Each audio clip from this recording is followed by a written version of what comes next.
Hello friends, education અડ્ડા 71 YouTube ચેનલમાં આપ સૌનું હાર્દિક સ્વાગત છે। આજે આપણે કોણ સેવા પસંદગી મંડળ દ્વારા જે ભરતીની જાહેરાત થવાની હતી 4300 પ્લસ જેટલી, તેની જાહેરાત થઈ ગઈ છે અને તેની વિગતવાર નોટિફિકેશન પણ આપણી પાસે આવી ગઈ છે।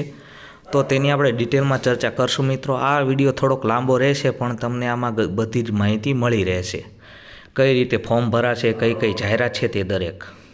હવે આમાં જોઈએ, ગ્રુપ એમાં નીચે જણાવેલી દરેક ભરતી માટે જાહેરાત છે, જેમાં head clerk, senior clerk, office assistant, collector કચેરીના ક્લાર્ક, કાર્યાલય અધિક્ષક, કચેરી અધિક્ષક, રજિસ્ટ્રાર વગેરે, સમાજ કલ્યાણ નિરીક્ષક, મદદનીશ સમાજ કલ્યાણ અધિકારી, સમાજ કલ્યાણ નિરીક્ષક, અનુસૂચિત જાતિ કલ્યાણમાં જેવી ગ્રુપ એની ભરતીની જાહેરાત છે। અને સાથે સાથે ગ્રુપ બીમાં 2 છે, જુનિયર ક્લાર્ક, વિવિધ ખાતાના અને આસિસ્ટન્ટ ડેપો મેનેજર, જે નિગમ અંતર્ગત ભરતી થવાની જઈ રહી છે।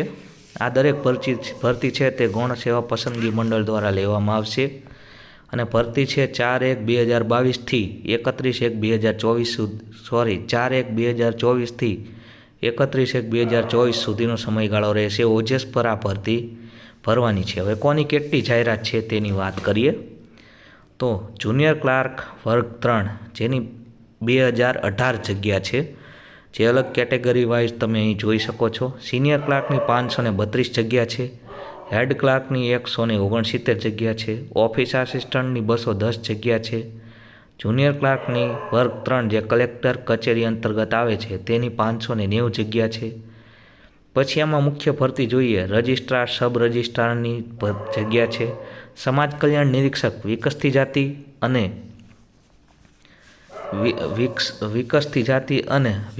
જાતિ કલ્યાણ, આ દરેક બંનેની અલગ અલગ જગ્યાઓ છે। પછી સમાજ કલ્યાણ નિરીક્ષક અનુસૂચિત જાતિ, જેની 102 જગ્યાઓ બહાર પાડવામાં આવી છે। પછી મદદનીશ આદિજાતિ વિકાસ અધિકારીની વર્ગ 3ની પણ જગ્યા છે। આ બધી મળી અને 4304 જેટલી જગ્યાઓ ઉપર ભરતી બહાર પડવા જઈ રહી છે મિત્રો। આ ભરતી આપણે અગાઉ જોયું હતું તે પ્રમાણે 2 વિભાગમાં પરીક્ષા લેવામાં આવશે। પહેલાં પ્રિલિમ પરીક્ષા છે, બાદમાં મેન્સ પરીક્ષા હશે। હવે જે જુનિયર ક્લાર્ક વર્ગ 3ની વિગતવાર જાહેરાત જગ્યાઓ અહીં નીચે દર્શાવેલી છે। આ અલગ અલગ ખાતામાં આ પ્રમાણે જગ્યાઓ છે।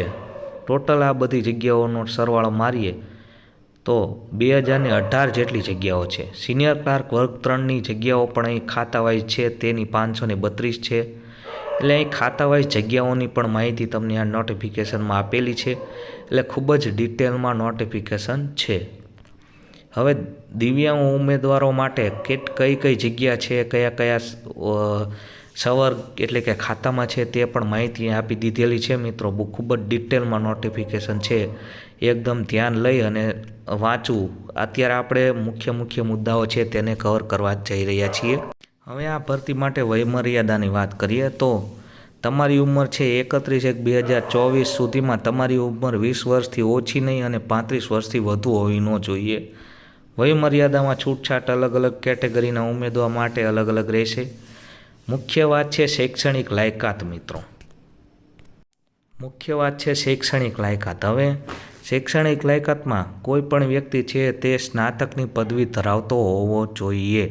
આ વાત ખાસ જોવા જેવી છે મિત્રો। એટલે હવે જે વ્યક્તિઓ ખાલી 12 પાસ માટે નોકરી શોધી રહ્યા હતા તેના માટે અહીં દરવાજા થોડાક બંધ થઈ રહ્યા છે મિત્રો। એટલે ગ્રેજ્યુએશન કરવું ફરજિયાત છે। ગુજરાતી અથવા અંગ્રેજી અથવા તો બંને ભાષાનું પૂરતું જ્ઞાન ધરાવતો હોવો જોઈએ।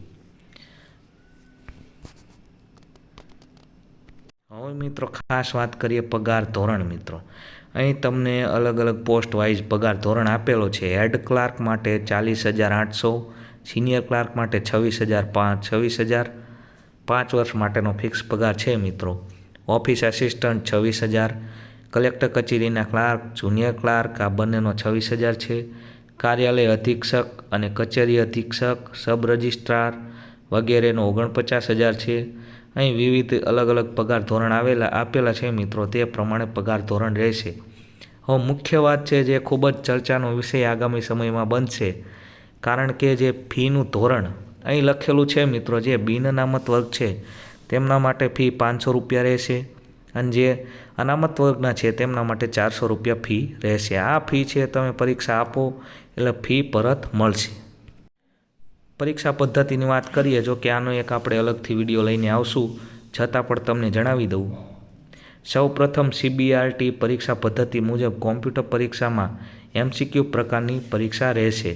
આ પરીક્ષામાં રિઝનિંગ 40 માર્ક, ક્વોન્ટિટિવ એપ્ટિટ્યૂડ એટલે કે ગણિતના 30 માર્ક, અંગ્રેજીના 15 માર્ક અને ગુજરાતીના 15 માર્ક રહેશે. એટલે તમારા માટે રિઝનિંગ અને મેથ્સ ખૂબ જ મહત્ત્વનું બની રહેશે આ એક્ઝામમાં.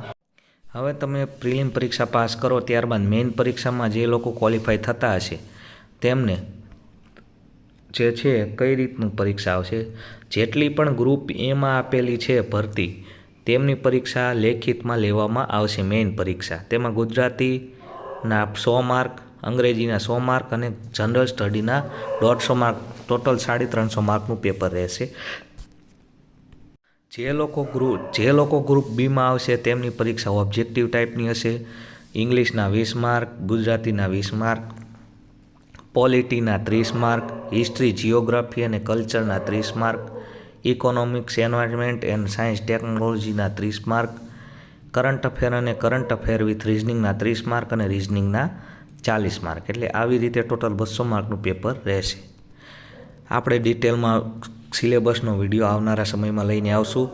તો આશા રાખું છું તમને આ માહિતી સારી લાગી હોય તો ફોર્મ ભરી નાખજો અને મહેનત કરવા લાગી જજો. મળીએ નવા લેક્ચરમાં નવા ટૉપિક સાથે.